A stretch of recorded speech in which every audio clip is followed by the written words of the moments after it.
Hey everyone, Mr. Sujano here, your source for gaming tech emulation and open source news. Let's get started. Alright, to kick things off, we're talking about something a lot of people have been very excited about online, and that's PlayStation 3 emulation on the PlayStation 5. Now it's worth pointing out that this has not happened just yet, and may never happen. And here is the source of all of that chatter. Implicit Conversions, PS Classics porting dev, has desire to develop PS3 emulator on roadmap. For those who may be unaware, Syrup Engine is an emulation engine developed by Implicit Conversions to have older games run on newer systems. And under dreaming about in the roadmap, keyword is dreaming. They say researching and prototyping the possibility of a PlayStation 3 emulator package for Syrup. They don't say they've got one already in development. They don't say they have one working. They're researching and prototyping the possibility, and they're currently dreaming about it. So let me know your thoughts about this one. I would say if you're looking for PlayStation 3 emulation on the PlayStation 5, don't hold your breath.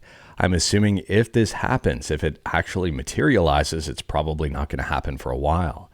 I could be wrong, but at the same time here, if they're just looking at prototyping it, it could take a number of years for it to be materialized. And speaking about materializing, next up here we're talking about a Kickstarter that has really taken off.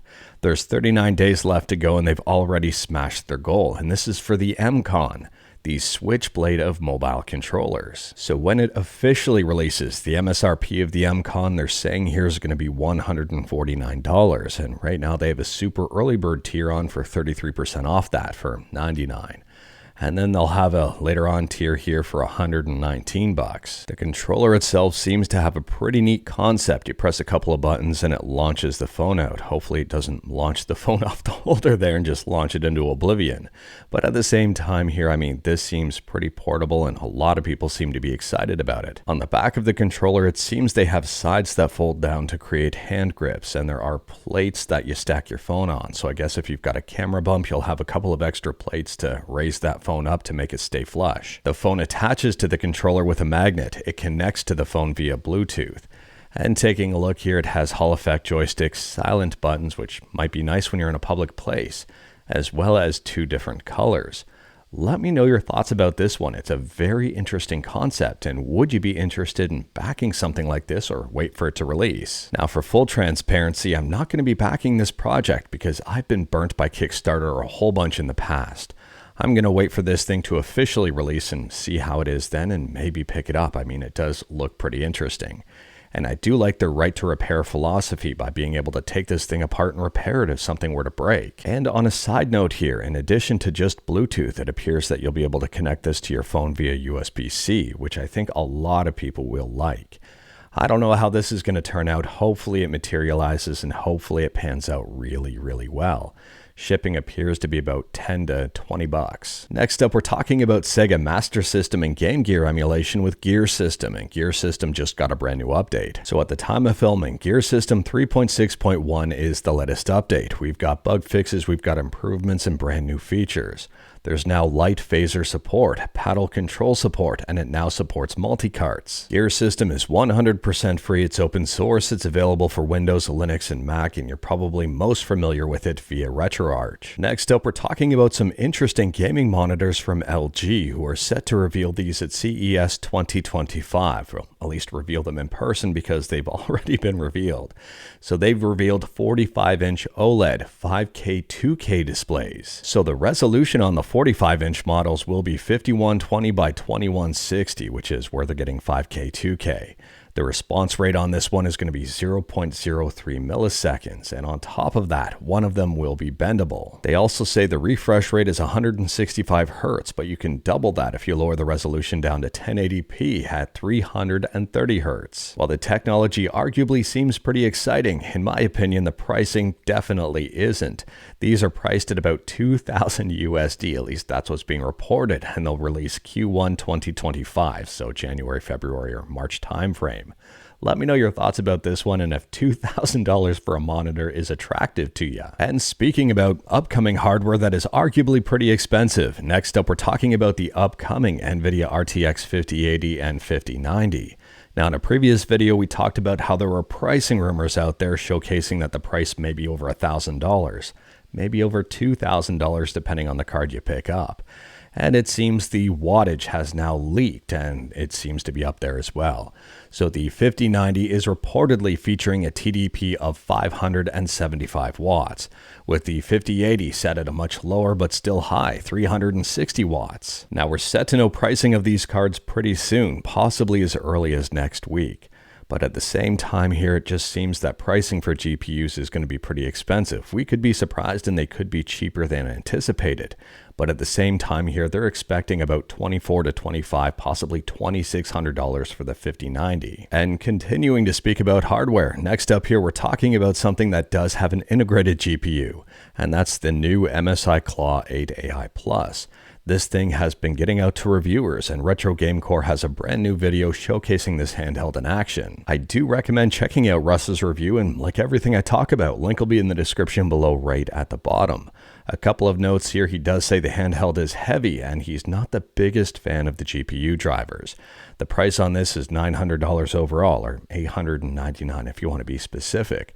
But he is a fan of quite a bit about this handheld. On top of that, ETA Prime has a video here I also recommend checking out, stacking up the MSI Claw 8 AI Plus versus the Asus ROG Ally X. Interestingly here, the performance between the two devices is very similar despite having very different CPUs. Battery life also seems to be pretty similar between the two devices, and I will say it's nice to see MSI step up their game here in the handheld space and also to continue on with it.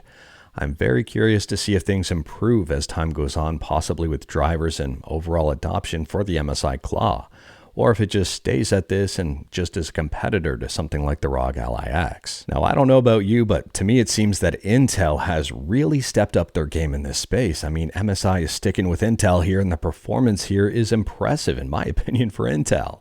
It seems like it's going to be an AMD versus Intel battle in this space moving forward, and I'm here for it. Competition is good. For me, I'm just looking for something that can run Linux and doesn't have to run Windows and can function very well. And that's probably the ROG Ally X right now in terms of drivers and compatibility and everything, but who knows, maybe Intel will come along there too. However, outside of those handhelds, and well, I'm still Team Steam Deck. I think it's a very good price to performance ratio. But at the same time here, if the next Lenovo Legion Go is going to have SteamOS on it, it may make the Steam Deck start to look a little bit dated. I could be wrong with that. That may be a controversial take, but I don't think so here. And speaking about YouTube videos, next up here we're talking about Shinobi, and someone has ported the 1987 Sega System 16 version of this game to the NeoGeo. Now, unfortunately, I don't know the release date for this one, but they say it's coming soon, so it may be days or weeks or possibly even months. Either way, though, I think this is a super cool port and may make the game a lot more accessible to people looking into it. Next up, we're talking about Sega Dreamcast emulation on Android, and I guess just Dreamcast emulation in general with Flycast. And the Android version of Flycast you may want to pay attention to here if you're looking for the latest and greatest updates. So in an announcement over on Reddit, they talk about the big upcoming changes for Flycast as well as something for the Google Play Store.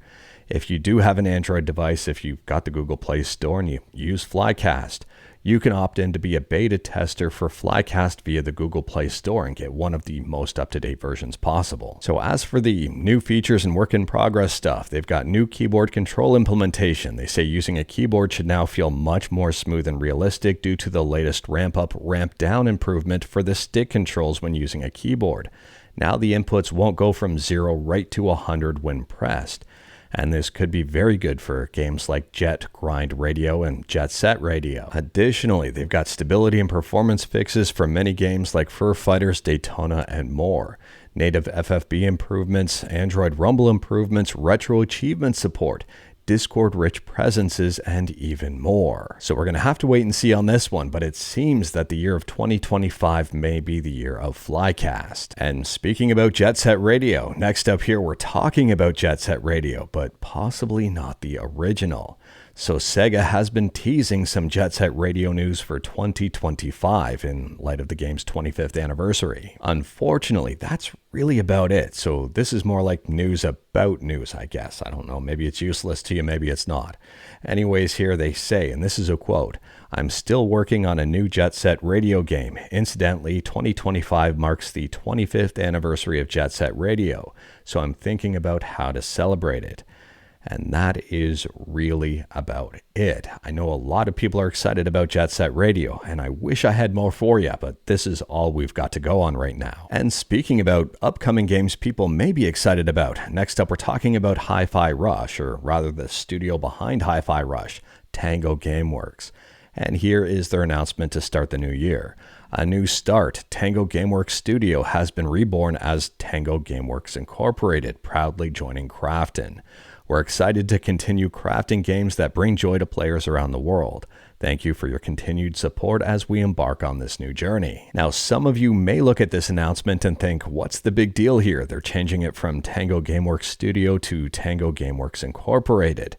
And I'm going to tell you, this is a very big deal. This means that Tango Gameworks is alive and well and arguably back. So I don't know if you remember this one, but back in May of 2024, so May of last year, Microsoft announced that they were closing Tango Gameworks, and Krafton swooped in and bought them and seems to be reviving them. So if you are a fan of the Evil Within series or Ghostwire Tokyo or Hi-Fi Rush, you're probably going to be very excited about this news. This is great for the gaming world in my opinion. Next up, we're talking about Marvel Rivals, and if you've been playing Marvel Rivals on a Steam Deck or on Mac OS and you've been banned for seemingly no reason if you legitimately were not cheating, well, it seems that because of the compatibility layer, there was an accident here and people were banned. Gaming on Linux has a quote from the Marvel Rivals Discord here, and it seems that if you were banned for basically playing on the Steam Deck or Mac OS and that's it, you've probably been reinstated, so it may be worth rechecking out here,